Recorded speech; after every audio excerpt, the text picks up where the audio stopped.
매일 아침 9시 주한 가나 대사관에는 찬양, 모든 이름에 뛰어나신 이름, 왕의 왕 예수께 엎드려 경배해 라는 주님만이 왕이십니다 라는 찬양이 울려 퍼집니다. 부임 10개월 차를 맞는 48세인 최고조 주한 가나 대사는 하루도 빠지지 않고 이 찬양을 부르며 기도하고 있습니다. 여러분, 매일 아침 주님께서 여러분의 왕이심을 고백하는 분들이 되시기 바랍니다. 최근 서울 용산구 주한 가나 대사관에서 만난 최 대사는 무엇을 요청하는 기도가 아닌 하나님이 왕이시라는 신앙 고백으로 하루를 시작하는 것이라고 설명하고 있습니다. 그는 선교사는 아버지를 따라 가나에서 35년을 산 한국계 1.5세입니다. 또한 존 드라마니 마하마 가나 대통령에 의해 지명되어 지난해 10월 부임했습니다. 최 대사는 가나에서 대학을 다니던 1999년 사업에 뛰어든 기업인 출신입니다. 2004년에는 가나의 공인 통신 유통업체 나나텔, 또 2015년에는 핀테크 기업 페이스위치를 설립해서 성공시켰습니다. 그런 그가 양국의 가교로 발탁되어 자신의 인명에 대해서 이렇게 말합니다. 이 일은 영적인 일이 아니고서는 설명할 수 없습니다 라고 표현했습니다. 최근 한국계 주한 미국 대사가 지명된 것처럼 이민자 등용이 보편화된 미국과는 달리 혈통과 토착성을 중시하는 아프리카 대륙에서 그 문턱은 유독 높다고 말하는 것이죠. 외국계 가문이 수대를 거쳐 살았어도 고위 관직에는 좀처럼 기용되지 않는다는 것입니다. 한국계 1.5세인 그를 주한 대사로 앉힌 것은 현지 및 외교가에서는 매우 이례적이고 파격적인 인사라고 평가하고 있습니다.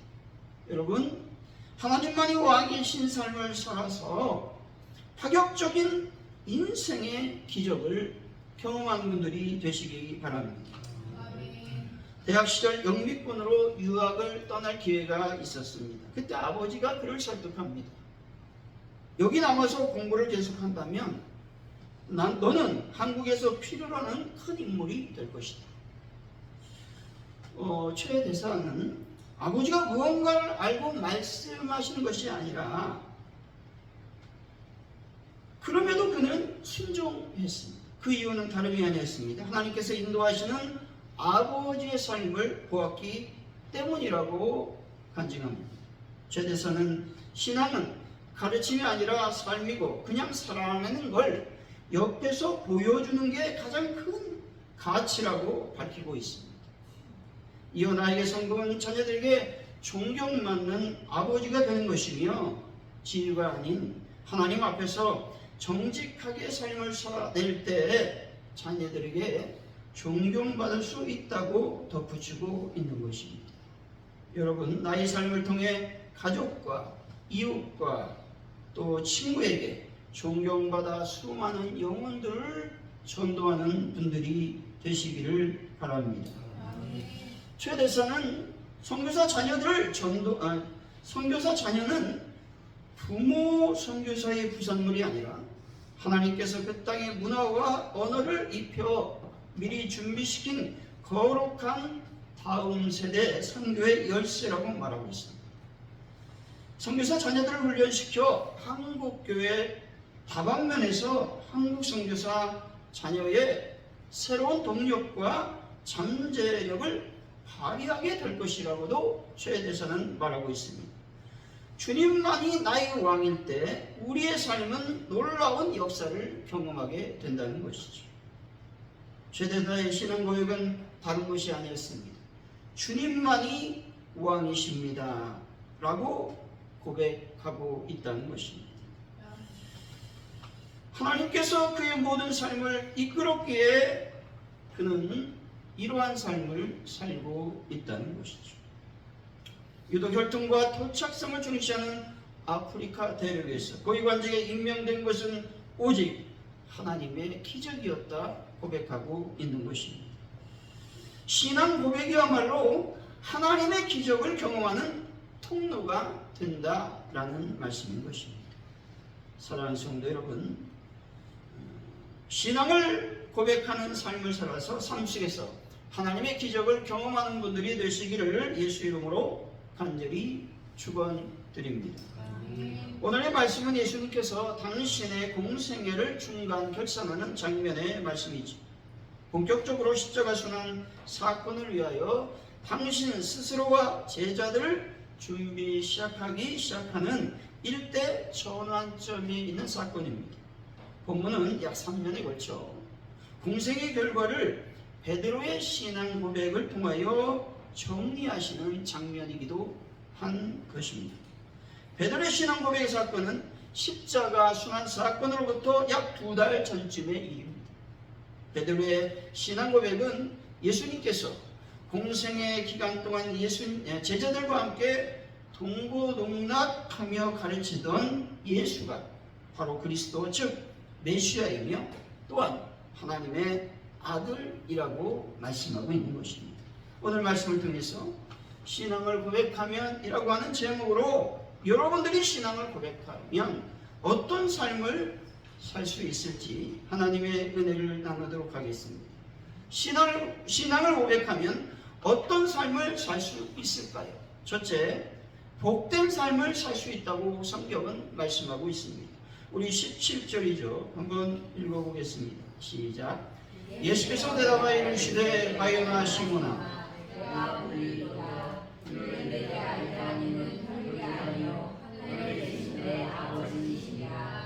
아멘. 여기서 복은 세상적인 근심, 염려, 신체적 고통이나 사망으로부터 완전히 자유로운 신들의 초월적 행복의 상태를 가리키는 헬라어 단어 마카르라고 하는 단에서 유래된 말입니다.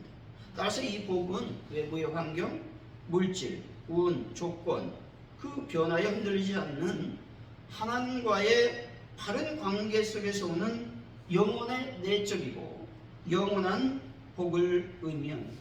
그리고 일시적인 감정이나 상황에 좌우되지 않는 영적인 평안과 기쁨을 의미하는 것이죠.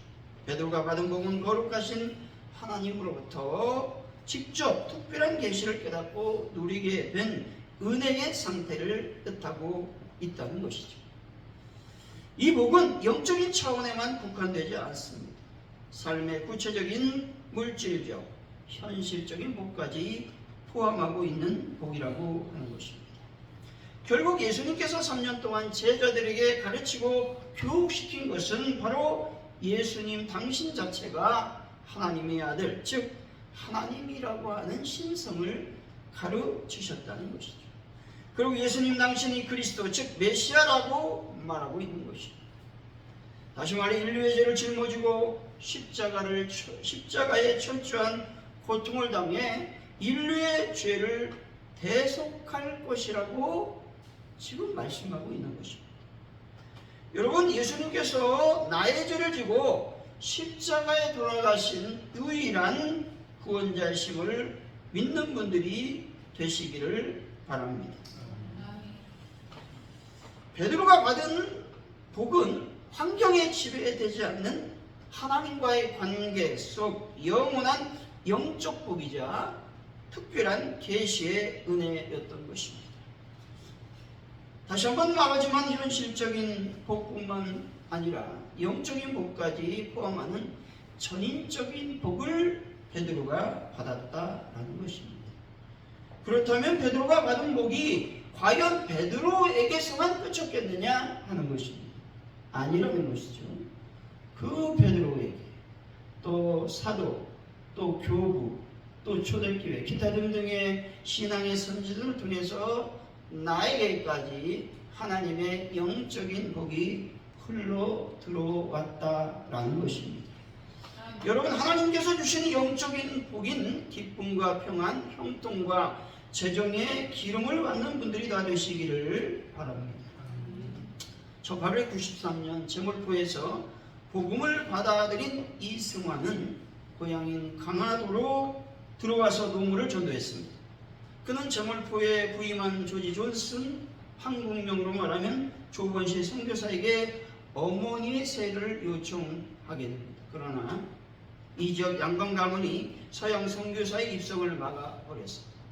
결국 이승환은 밤중에 노무를 얻고 바닷가로 나갔고, 이들 모자는 배 위에서 존스 선교사로부터 세례를 받았다는 것입니다. 이 선상 세례가 강화에 복음의 겨자씨가 떨어지는 순간이 되었던 것입니다. 이후 마을 사람 몇몇이 이승환의 집에 모여 예배를 드린 것이 강화 교산교회의 시작이었습니다. 이 공동체, 신앙 공동체는 처음에 존스 선교사로부터 종사를 들어오지 못하도록 막았던 서당훈장 김상임이 회심하면서 급속도로 발전하게 됩니다. 김상임은 외국인 선교사의 사려 깊은 행동과 교인의 변화에 감탄하게 됩니다. 그래서 기독교를 받아들이게 됩니다. 이후에 한문 성경을 전달받아 읽던 중 자신이 찾던 정감록의 비결이 곧 십자가의 도임을 깨닫고 1894년 10월 45세 나이로 존스 목사에게 세례받고 개종하게 됩니다. 그가 입교한 후 가상과 또 가신, 또 사당, 우상을 다 불태웠습니다. 이 말은 무슨 말이냐? 우상의 가문을 하나님의 가문으로 바꾸는 영적인 복이 시작되었다라는 의미가 있는 것입니다. 그리고 자신의 집마당에 12칸의 예배당을 지어서 하나님의 성전을 봉헌하며 예배를 드렸어요. 여러분, 하나님께서 가장 기뻐하시는 것은 영원 구원이죠. 그러나 또 기뻐하는 것은 하나님의 성전을 지어 봉헌하는 일일 것입니다. 다윗도 역시 하나님의 성전을 건축하기 위자 마음을 먹었으나 하나님이 그것을 막았다라는 것입니다. 하나님께서 가장 기뻐하는 삶을 김상임 전도사가 살아냈다라는 것입니다. 여러분, 하나님께서 기뻐하는 삶을 살아가는 분들이 되시기 바랍니다. 예배를 드림으로써 강화 최초의 감리교 신앙 공동체인 강화교산교회가 탄생하게 되었던 것이죠. 그리고 1899년 인천 국악동 감리교 신학교회 및 평양신학교에서 아펜젤러, 존스 선교사 등의 교육을 받으며 한국 최초의 신학과정 이수자 및 지방 전도사로 세움을 받게 되는 것입니다. 김상임이 개종했다는 소식에 분개한 동료원장 박능일은 이를 따지러 김상임을 찾아왔습니다. 그런데 김상임은 그에게 하나님의 복음을 전했고 복음을 받아들입니다. 그리고 1896년 강화의 두 번째 교회인 홍의교회가 세워졌다는 것입니다. 그의 사역은 장남 김웅재 전도사, 교산교회 4대 담임이 되었고 차남 김우재 목사, 강화중앙교회 3대 담임 등 후손에게 이어져 강화 목회의 든든한 기틀이 되었다라는 것입니다. 김상민 전사는 한 지역에서 복음을 받아들이는 영생의 복을 받았습니다. 그리고 그 후 후손들도 역시 영적인 복을 이어받아 하나님의 사역을 감당하는 거룩한 명문 가문을 이루어냈다라는 것입니다. 사랑하는 성도 여러분, 하늘의 밀알이 비어 땅에 떨어져 많은 열매를 맺으시고 영적인 복을 받아 영적 명문 가문을 이루시며 충성된 종들이 다 되시기를 예수의 이름으로 간절히 축원드립니다. 신앙을 고백하면 어떤 삶을 살 수 있을까요? 둘째, 음부의 권세가 이기지 못하는 삶을 살게 될 것이라고 말씀하고 있습니다. 우리 18절이죠. 한번 읽어봅니다. 시작. 또 내가 내게 이르노니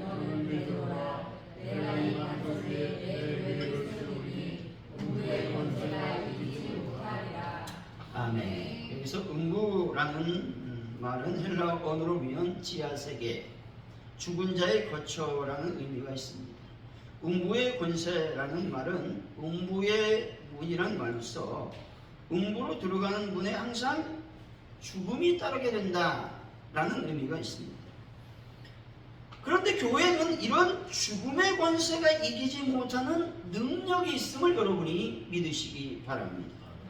교회는 음부의 공격을 견뎌낼 뿐만 아니라 오히려 사망의 권세를 깨뜨리고 승리하는 영적인 최전선이라고 하는 것입니다. 히브리서 11장 37, 38절에 이렇게 말씀합니다. 돌로 치는 것과 톱으로 켜는 것과 시험과 칼로 죽임을 당하고 양과 염소의 가죽을 입고 유리하여 궁핍과 환난과 학대를 받았으니 이런 사람은 세상이 감당하지 못하느니라. 그들이 광야와 산과 동굴과 토굴에서 유리하였느니라 말씀하죠. 돌로 치는 것은 구약시대 우상 숭배자, 특별히 신성 모독하는 자들을 처형하는 방식이었습니다. 하지만 불의한 세상은 도리어 진리를 선포하는 선지자들을 돌로 친다는 것입니다. 바울도 역시 하나님의 복음을 증거하다가 돌에 맞아 죽을 뻔했습니다. 톱으로 켰다라는 말은 유대 전통에 따르면 므낫세 왕의 폭정을 피해 나무 속에 숨었던 선지자 이사야가 톱으로 켜지는, 그래서 순교를 당했다라고 전해지고 있습니다. 시험과 칼로 죽임을 당한 것은 어떤 이들은 믿음 때문에 시험과 칼의 위험을 피하기도 했습니다. 하지만 다른 믿음의 사람들은 시험과 칼의 죽임을 당할 수밖에 없었다라는 것이죠. 예를 들어 엘리야는 이세벨로부터 피할 수 있었지만 그 외에 다른 예언자들은 칼의 죽임을 당할 수밖에 없었다는 것이죠. 또 여호야김이 집권할 당시 예언자 우리아가 칼의 죽임을 당했습니다. 신학시대에는 야고보 역시 칼로 목베임을 당할 수밖에 없었습니다. 양과 염소의 가죽을 입고 유리하였다라는 말은 구약시대의 엘리야와 엘리사를 가리키는 의미가 있습니다. 로마의 클리멘테레라고 하는 신학자는 고린도의 그리스도인들을 향해 양과 가죽의 염소의 가죽을 입고 유리하는 자들이었다라고 선언하고 있습니다. 이런 환난과 핍박을 받은 자들은 세상이 감당하지 못한다고 말씀하고 있습니다. 다시 말해 이들은 믿음의 사람들에게는 핍박과 환난이 문제가 될 수 있습니다. 세상적인 부귀와 영화가 그들의 마음을 돌려놓을 수 없다라는 말인 것이죠. 세상의 음부의 권세는 물질, 위협, 형벌, 심지어 죽음이라는 무기로 성도들을 굴복시키려고 한다는 것입니다. 요즘은 여러분들을 무엇으로 굴복시키고 있습니까? 편안함으로 여러분을 굴복시키고 있다는 사실을 기억해야 된다는 겁니다. 하지만 성도 안에 있는 하늘의 소망과 성령의 능력은 세상의 그 어떤 무기로 꺾을 수 없다는 것이죠. 세상이 제 아무리 죽이려고 해도 이들의 믿음을 빼앗을 수 없기 때문에 세상은 이들을 감당할 수 없다라고 말씀하고 있는 것입니다. 여러분, 세상에 어떤 압력과 해와 유혹이 있더라도 반드시 믿음으로 음부의 권세를 이기는 분들이 되시기를 바랍니다. 세상은 공정을 외쳐 되지요. 하지만 공정하지 못한 현실을 마주하게 됩니다. 영꼴로 주식을 하고 영꼴로 집을 산다는 말이 유행처럼 번져가는 시대가 요즘 시대입니다. 지금의 현실은 부동산, 주식, 자녀 교육, 남들과 비교 속에서 지금 뒤처지면 끝장난다는 공포가 사회 전체를 지배하고 있다는 것입니다. 이런 전반적 분위기 속에서 성도들의 삶은 어떠해야 하겠습니까? 그런데 여전히 성도들은 이 사회의 분위기에 휩쓸리고 있는 것이 현실이라는 것입니다. 내가 쌓아올린 모든 탑이 한순간에 무너져 내리는 절망적인 현실을 맞닥뜨릴 때가 있습니다. 이 모든 것들로 음부의 권세는 성도들을 무너뜨리려고 한다는 것입니다. 하지만 성도는 이런 음부의 권세에 대항해야 된다는 것입니다. 하지만 더 중요한 것은 신앙을 고백하는 것이죠. 눈물을 흘리면서 이렇게 고백하시기 바랍니다. 내가 주님 한 분만으로 만족합니다 라고 고백하시기 바랍니다. 고난이 닥쳤을 때 이 고난조차 하나님이 나를 단련하시는 과정이며 내가 진짜 집은 하늘에 있습니다 선포하며 일어나는 분들이 되어야 하는 것입니다. 주는 그리스도시요 살아계신 하나님의 아들이라고 하는 신앙 고백을 한다면 세상의 화려한 권세가 나의 눈을 결코 현혹하지 못할 것입니다. 사랑하는 성도 여러분, 주님 한 분만으로 만족합니다 라고 신앙을 고백하심으로 음부의 권세가 이기지 못하는 복된 삶을 살아가는 분들이 되시기를 예수 이름으로 간절히 축원드립니다. 신앙을 고백하면 어떤 삶을 살 수 있을까요? 셋째, 천국의 열쇠를 받게 될 거라고 말씀하고 있습니다. 우리 19절 2절 한번 읽어봅니다. 시작. 내가 천국 열쇠를 내게 주리니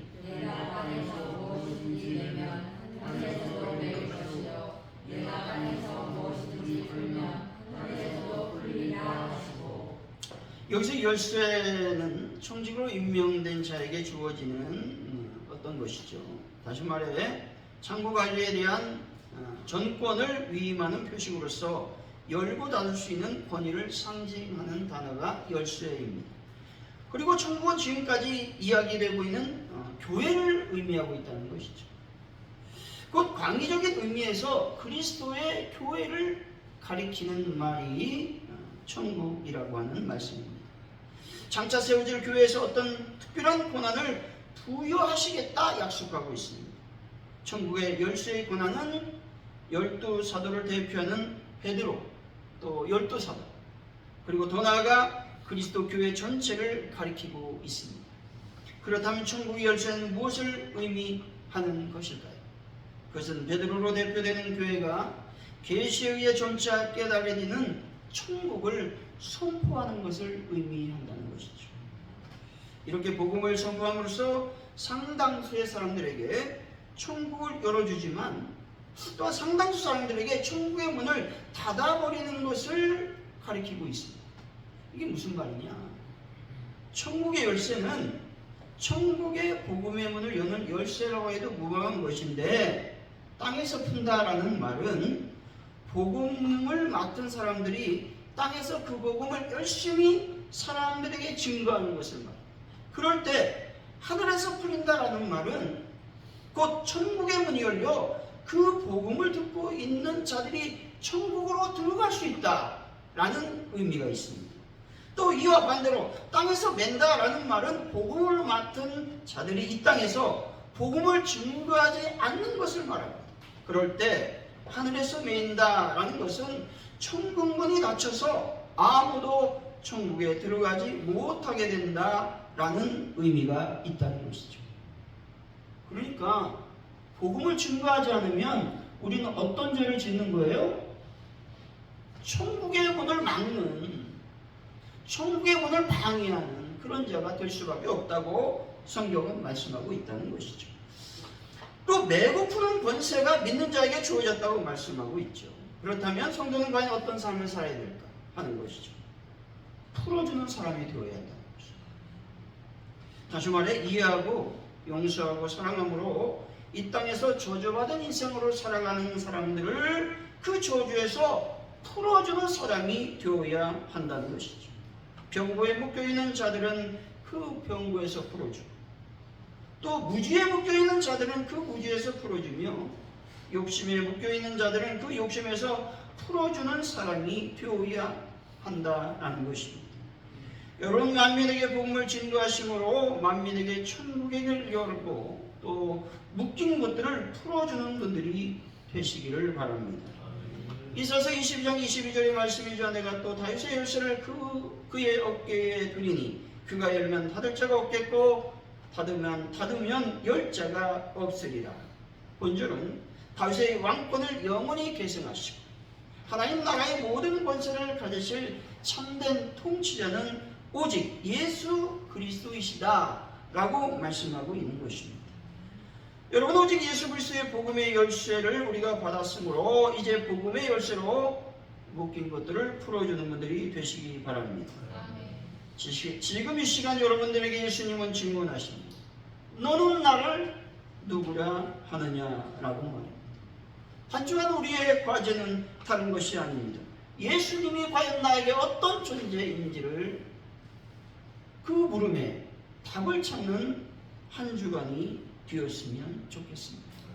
결론적으로 신앙을 고백하면 복된 삶을 살게 되고 음부의 권세를 이기는 삶을 살게 되며 천국 열쇠를 받게 될 그런 삶을 살게 될 것입니다. 사랑하는 성도 여러분, 세상의 불경기와 질병, 불안과 절망이 우리를 둘러싸고 위협할지라도 두려워하지 마시고 주의 권세와 천국의 열쇠로 승리하는 삶을 살아가는 분들이 다 되시기를 예수 이름으로 간절히 축원드립니다. 기도합니다.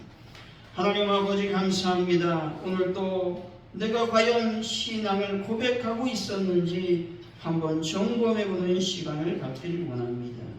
내가 신앙, 하나님은 나의 왕이시고 내가 주님 한 분으로 만족합니다. 또 기타 등등의 나의 신앙을 고백한다면 나는 복된 삶을 살게 될 것이고 음부의 권세를 이기는 삶을 살며 천국 열쇠를 받게 될 것입니다. 그래서 하늘의 거룩한 영광에 복된 충성된 종으로 칭찬을 받게 될 것입니다. 저희들을 붙잡아 주시고 함께하여 주옵소서. 감사합니다. 예수님의 이름으로 기도하옵나이다. 아멘.